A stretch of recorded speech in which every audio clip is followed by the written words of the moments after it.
Moi bones a todos e a todos, encontramos Navilés nesta manifestación que por favorable a que Alcoa non se piese, e precisamente tenemos con nos a Daniel Cuas, que é presidente del comité de empresa. Daniel, muchísimas gracias por tal la de Asturias Televisión. Exactamente, nosotros no vamos a consentir que ningún ministerio ejerza de empresa liquidadora bajo ningún concepto.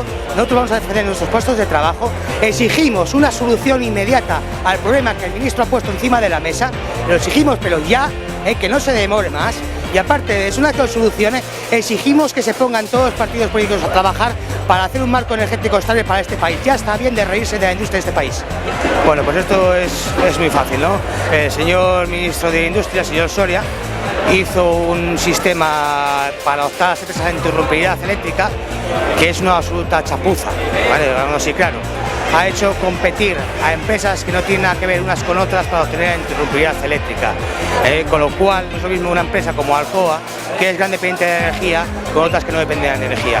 Aparte de eso, cuando se fue a la subasta solamente sacó 9 lotes para 12 empresas, lo cual ha hecho que, claro, los grandes dependientes como es Alcoa no pudieron optar esos lotes, con lo cual aboca 1 de enero a cada planta no se lleve por los costes energéticos y evoca despido de todos los trabajadores de la plantilla. Exactamente, sí, entre la empresa principal y la empresa auxiliar son 700 trabajadores, pero luego hay que tener en cuenta además todo lo que es el empleo inducido, ¿no? Y tener en cuenta que hay muchos talleres, muchas otras fábricas, empresas aquí en Asturias que trabajan sobre todo para Alcoa, ¿no? Si Alcoa desapareciese, pues estaríamos hablando que entre unos y otros, pues a lo mejor de 1.500 personas solamente en Asturias debido al cierre de Alcoa.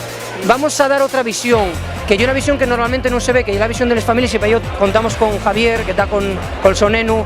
Javier, nieto, que nos expreséis un poco lo que significa esto, que pese una empresa para las familias y para todo, ¿no?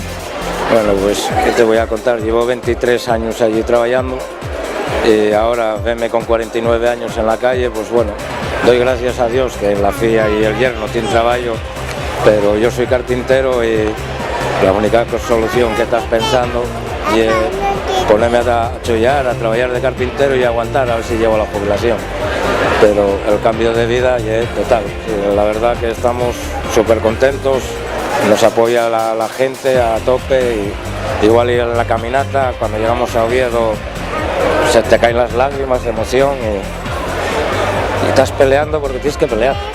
Encontramos ahora con Acerrio Arias, que es el presidente del comité de empresa de la fábrica de A Coruña. Muy buenas noches, gracias. Buenas noches. Es exactamente el mismo que tiene aquí Avilés. Quieren cerrar la fábrica al no coger los bloques de 90.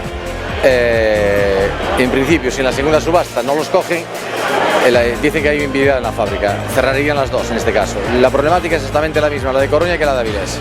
¿Cuántos trabajadores estaríamos hablando en Coruña? 395 directos y ponle 120 en planta indirectos, más luego son talleres, camioneros, el transporte y todo en general. O sea, podemos estar hablando de más de 800 trabajadores en el conjunto de lo que sería todo.